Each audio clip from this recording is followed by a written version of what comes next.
meu povo, sejam bem-vindos a mais um vídeo aqui do canal. Hoje vai ser um vídeo um pouco diferente. Eu tô até aqui com o meu iPad pra não me perder nas coisas que eu quero falar. E vai envolver ainda, enfim, coisas que eu falo aqui sobre histórias e tudo mais, produção artística. Mas vai ser um papo diferente porque é uma reflexão que eu tive. Até comentei no Instagram com vocês. E aí, se vocês queriam esse vídeo, então cá estou aqui fazendo. Porque tudo foi despertado quando eu assisti o filme Fé para o Impossível. E saí do filme desgostando bastante do filme, já adiantando isso. Ele me fez refletir bastante sobre o mercado gospel, né? O entretenimento gospel e a arte cristã. Como é isso, como isso funciona, como a gente, como cristãos, nos relacionamos com a arte e produzimos arte. Então eu quero partir da reflexão do filme para poder chegar ao ponto que eu quero comentar com vocês e eu acho que pode contribuir para essa discussão e também para, enfim, talvez despertar alguma coisa que vocês nunca tinham pensado antes.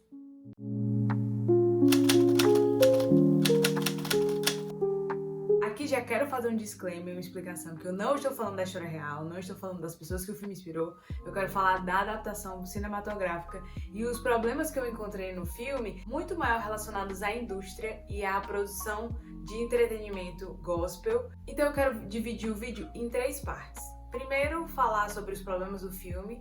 Segundo, sobre a diferença do mercado gospel, desse mercado de entretenimento gospel e arte cristã. E terceiro, como um cristão se relaciona com a arte, consumindo e produzindo. Então aqui o objetivo não é ter a palavra final em nada, mas abrir essa discussão. Então já deixa o like, não esquece de se inscrever no canal e comenta aqui as suas opiniões, o que é que você achou da reflexão que eu quis trazer aqui pra vocês. Começando com os problemas do filme, por que eu não gostei? Primeiro porque é um filme que se maquia de gospel, mas não tem verdadeiro evangelho. Tem os jargões, as pessoas, o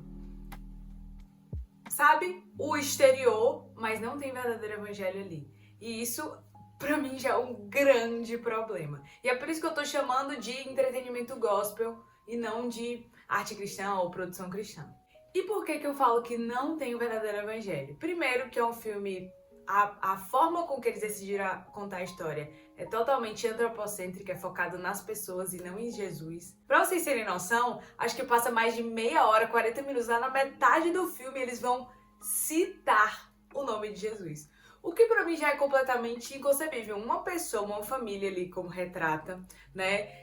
De pastores e tal, que tem uma vida na fé, que tem cenas na igreja, e você não cita, não está no seu vocabulário do dia a dia, pra mim não faz sentido isso. É uma maquiagem, é para aparentar ser, mas não é de verdade. Outra questão é que realmente dá pra ver que o roteiro não foi escrito por uma pessoa que sabe.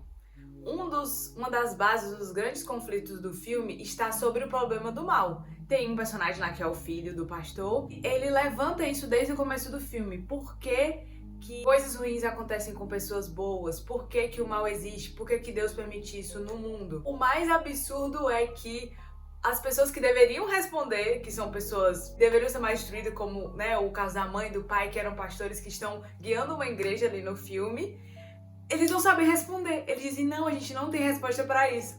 Eu fiquei no cinema já assim, desesperada, já me coçando, eu tô...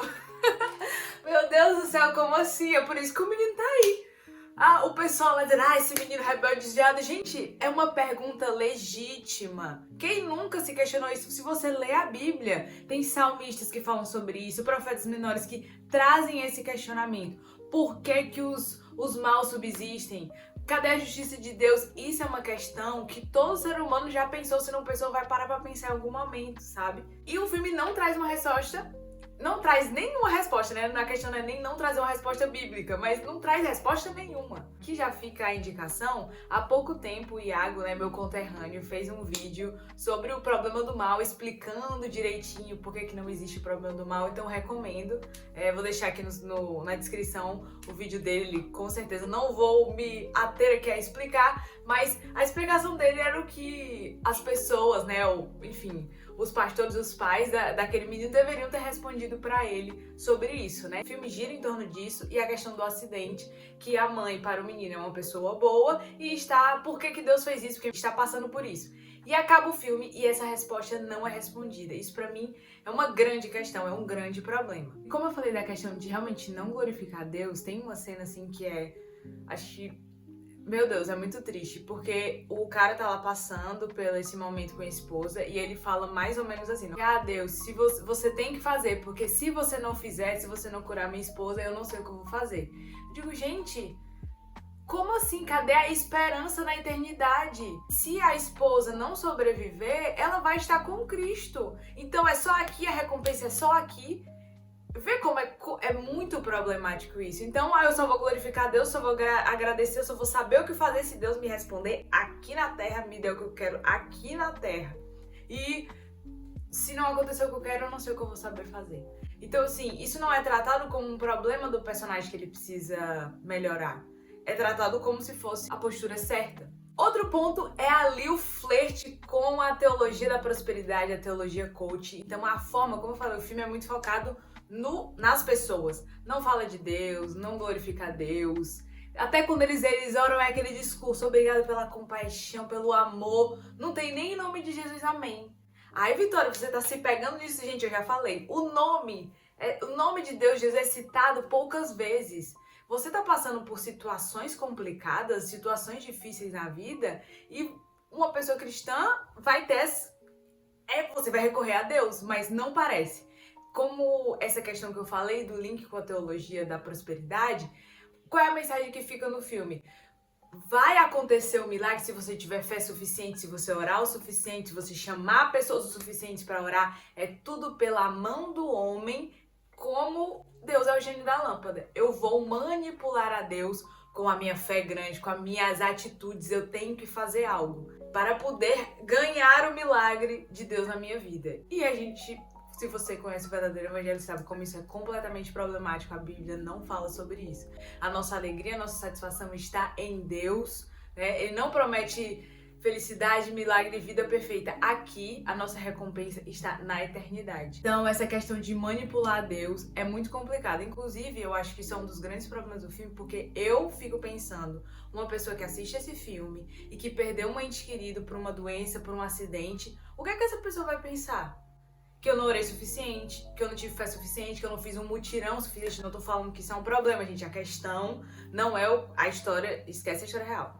Não é você orar, não é isso. Então, assim, eu imagino como a pessoa pode se sentir mal porque a mensagem do filme não é uma mensagem do evangelho. É uma mensagem gospel enfeitada. Como isso é imprudente. Mas por quê? Ao que parece, não é uma produção feita por cristãos. E aí, já linkando com o segundo tópico, produzida para atender ao mercado evangélico, ao mercado gospel, que é um público. Então, existe aqui a ideia de, como mercado cinematográfico tem esse público, então eu posso ganhar com esse público, né? Fazer dinheiro com esse público, produzindo esse tipo de filme. E sobre isso, o mercado gospel, qual é a grande questão? Fiquei refletido sobre. Não é sobre parar de ver filmes, eu vou falar disso mais pra frente, nem consumir entretenimento, gente, por favor. Inclusive, eu escrevo, eu consumo, aqui no canal vocês vêm falando muito sobre isso, eu não só consumo coisa que foi produzida por cristãos, mas qual é o ponto aqui que a gente tem que ter cuidado? Parece que quando a gente vai pra um filme que é inspirado numa história, que é evangélico, é um filme gospel, é como se a gente fosse mais desarmado, disposto a acatar, aceitar o que eles estão falando, do que quando você vai ver qualquer outro filme no cinema. Um filme da Marvel, um filme de super-herói, um filme de drama. Entende isso como é perigoso? Você tem que ter a maturidade de entender que todo entretenimento é produzido por seres humanos, e ainda mais quando é uma produção que tá tentando se aproveitar desse mercado, que você tem que ir tanto com um olhar crítico como qualquer outro filme. E aí, fazendo esse paralelo com a arte cristã, a gente tem que entender que toda produção, seja com essas intenções simplesmente mercadológicas, ou um cristão que quer produzir arte, todo tipo de expressão artística, quando a gente passa, mesmo passando a nossa cosmovisão e dando glória a Deus com as nossas produções artísticas, toda a humanidade foi corrompida pelo pecado. Então não existe nada infalível, inerrante de produção humana. A única coisa que é a nossa regra de fé e que vai basear exatamente o nosso olhar para analisar as outras produções, independente seja gospel ou arte cristã, como eu tô aqui diferenciando, porque devido à queda, tudo está passível de erro, toda a criação está passível de erro, né? E aí por isso que eu gosto bastante do conceito do Tolkien de subcriação. Então ele fala dessa potência humana de subcriar, porque nós criamos a partir da realidade que Deus criou. E temos essa força motriz, né? essa necessidade de criar, porque somos imagem de um Deus criador. Então essa capacidade de criar um mundo secundário que é reflexo da realidade é um dom de Deus, é positivo, mas a gente tem que entender, e aí entrando um pouco sobre essa questão do consumir, de consumir com maturidade e sabedoria, de entender e olhar, procurando achar as verdades que corroboram com a escritura dentro de todas as produções artísticas. E é claro, tomando cuidado, não sendo ingênuo de achar que só porque é uma produção que atende ao mercado gospel, ele vai estar alinhado com o evangelho ou seja algo que realmente vai estar exaltando o nome de Deus. Então, entendam aqui, não quero que a gente pare de consumir, mas eu acho que aqui a nota é consumir sem ingenuidade, né? Aquela coisa de ser sagaz como uma serpente, de você não ser bobinho e ser facilmente enganado, mas procurar com maturidade e sabedoria as verdades em todas as obras. Inclusive, o vídeo anterior que eu fiz análise de livros, apesar de algumas das autoras serem declaradamente cristãs, a gente tem que buscar as verdades dentro daquilo, né? Tem aquela citação que ninguém sabe se foi Calvino, se foi Agostinho que falou, mas eu gosto muito dessa frase, né? Que toda verdade é a verdade de Deus. Então, até como a gente vê em Atos, quando Paulo tá lá no Areópago, né? Eu sempre erro essa palavra, eu falo Areópago, aerópago. É Areópago. Ele está falando com gregos e ele cita um poeta grego para poder se conectar com aquelas pessoas. Por eles vivemos, nos movemos e existimos. É uma citação. Então, existia verdade, e aí vem a graça comum, né? Existe verdade dentro das produções artísticas, seja na arte cristã ou até mesmo na arte secular. Eu não gosto muito dessa diferenciação, mas vamos chamar assim por aqui para ficar claro aqui no vídeo. Eu encaro assim, e quando me perguntam, tanto para quem está escrevendo como quem está consumindo, eu falo, tente enxergar as verdades. E como você faz isso? Você tem que ter uma base bíblica, evangelho, enfim, tem que ser um verdadeiro cristão, buscar tanto nos debruçar na palavra, um relacionamento íntimo com Deus e ter pessoas ao nosso redor que vão nos esticar, o ferro afia o ferro. E com o tempo, você vai aprendendo cada vez mais a perceber, a olhar com sabedoria. E claro, cada pessoa vai ter um limite sobre o que é que vai consumir devido às suas fraquezas. Não é nesse método que eu estou entrando. E unindo isso nessa terceira parte, porque além de consumir, eu não quero estar só nesse posicionamento de criticar a produção, porque é muito fácil você simplesmente largar a mão. Você quer do diabo mesmo, não vamos produzir, não vamos consumir. Eu acho que também isso não é uma postura sábia e muito menos que agrega alguma coisa. Então, não só consumir com sabedoria, mas aqui o convite, por isso que eu também produzo e como escritora, é produzir boa arte, produzir arte cristã, arte que glorifica a Deus, né? Independente se você vai nomear assim ou não, acho que não necessariamente você precisa nomear, você precisa colocar o estereótipo, porque o que está sendo produzido no mercado gospel é justamente isso que é a falha. Parece, mas não é. Então, muitas vezes, você não vai colocar uma roupagem que é comum, que é crentez, que é gospel, mas a verdade vai estar ali. Então o convite aqui no final do vídeo não é só pra gente consumir com sabedoria, mas também se você tem esse chamado, se você sente essa vontade de produzir, seja na música, seja na escrita, seja no cinema, fica aqui o encorajamento para você também produzir, né? Produzir arte que glorifica a Deus, produzir bom entretenimento para que o imaginário das pessoas seja impactado pela boa mensagem. Acredito que eu consegui falar o que eu queria nesse vídeo. Deixe aqui nos comentários o que é que você discorda, o que é que você concorda. Vamos continuar a discussão aqui. E claro, mais uma vez, não esquece de se inscrever, ativar o sininho, deixar o like e compartilhar para aquele seu amigo, para alguém que você acha que vai ser agregado com essa reflexão. E nos vemos no próximo vídeo. You sit by the window, the sun sets aglow, with a pen in your hand and thoughts all aglow. Words in your heart and dreams in your mind. The stories you share, one of a kind.